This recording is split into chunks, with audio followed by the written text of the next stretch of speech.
Hello, everyone, and welcome to the Sprint 271 review. This was a normal 2-week sprint. Let's get started. Uh, I will not be starting with the overview today because I couldn't get the slides or the graphs working. Some of the queries aren't working against GitHub, so hopefully I'll have them when I publish the slide deck later. But we'll start with Gilbert on the UI, and then Adam on the providers, and then finally Joe on the platform. So over to Gilbert.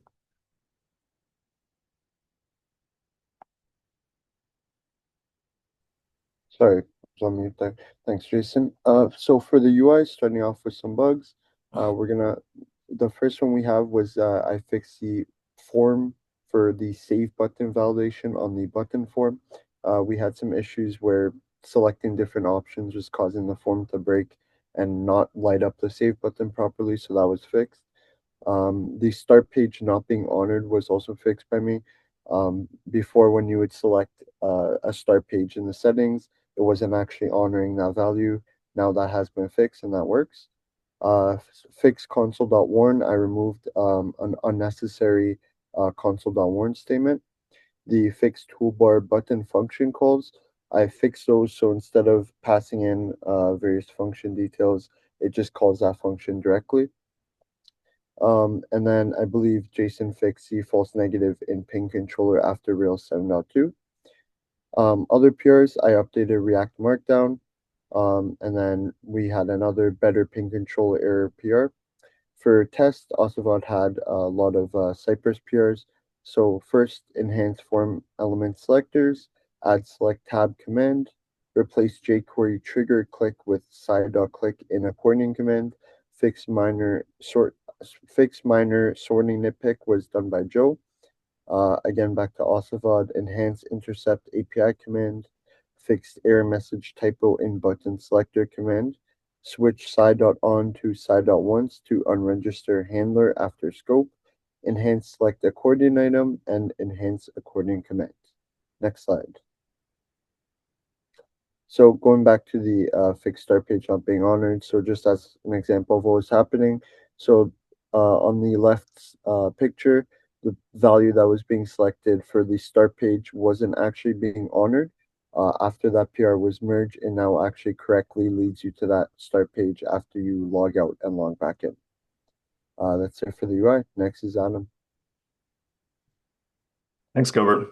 For providers this sprint, Amazon added some new instance types for Mac M4 Metal, so you can use those now for your VMs.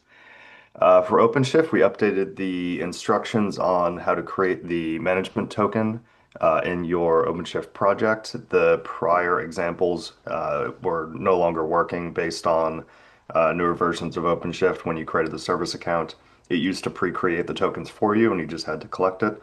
And now those tokens are no longer pre-created, so you have to create them manually. So we have updated instructions on how to do that.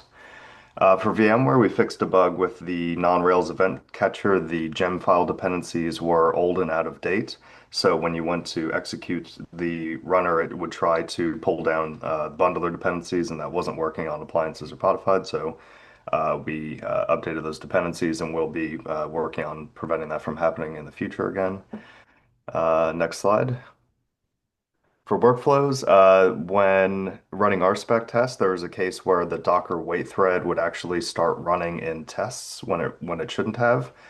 This started happening when we started using the external runner with the event-driven updates to go through the states. We weren't catching the call to actually add it to the Docker runner in tests, so we stubbed those out.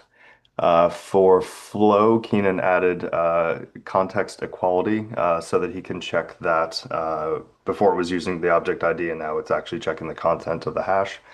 And that should allow him to do some things in tests in the workflows repo.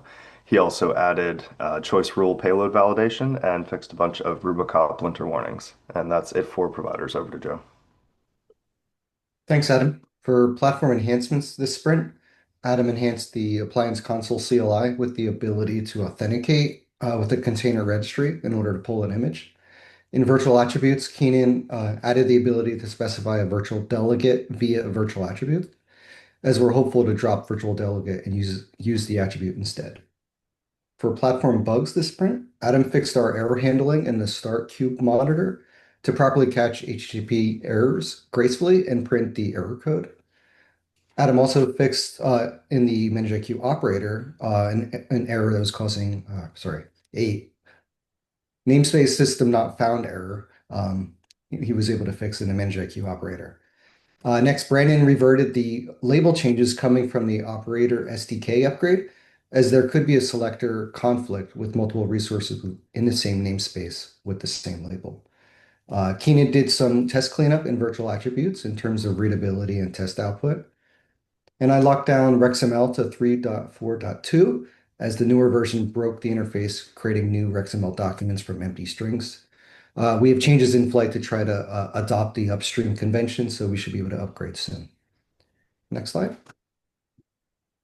And that's all for our Sprint 271 review. The next Sprint review 272 is on October 1st at the normal place and time. And I'd like to thank all the presenters today, all the contributors to ManageIQ, and our community. Thanks, everyone.